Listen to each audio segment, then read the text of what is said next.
দীনবন্ধু ঠাকুর যে দলিত মানুষ, যে হচ্ছে উনি একজন দলিত মানুষ। ওনার আসল নাম সূর্যকান্ত নস্কর। মূল নামটা বহু লোক তাদের জানেন না। ওনার নাম সূর্যকান্ত নস্কর।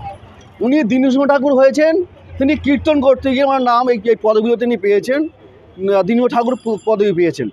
কিন্তু উনি দলিত বলে ফার্স্ট টার্গেট মুডলে ভারতবর্ষের আরএসএস বিজেপি অর্থাৎ ব্রাহ্মণ্যবাদীদের মনুবাদীদের প্রথম টার্গেট মুসলমান, দ্বিতীয় টার্গেট দলিত। তাই দলিতদের শুধু ভারতবর্ষে এ পর্যন্ত সারা ভারতবর্ষ জুড়ে মানে আরএসএস বিজেপি দলিতদের বেশি হত্যা খুন করেছে। হচ্ছে দীনবন্ধু ঠাকুর যখন তার ধর্মের কথাগুলো সুন্দর করে ব্যাখ্যা করছে, তার সম্বন্ধে তার সয়াদি সম্বন্ধে জানাচ্ছে, তখন তার উপরে আক্রমণ করছে।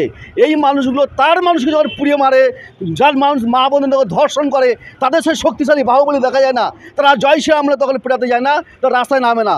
যখন দলীয় মানুষদের পুড়িয়ে মারে, তার ঘরে চুরি এবং শাঁখা পরে বসে থাকে, লজ্জা করে না তাদের মানুষদের? তাদের লজ্জা হয় না? বোধ থাকা দরকার যে আমার মা বোনকে ধর্ষণ করছে, আমার মা বোনকে পুড়িয়ে মারছে, তাদেরকে যখন মারছে তখন আমরা রাস্তায় নামি না, তখন আমরা মিছিল করি না। আর একটা মানুষ ধর্ম সংস্কারের কথা বলছে, দলিত আন্দোলনের জাগরণের কথা বলছে, আম্বেদকরবাদকে নতুনভাবে আবার মানুষের মধ্যে প্রচারের মধ্যে নিয়ে আসছেন, তখন তার উপর আক্রমণ মনে হচ্ছে।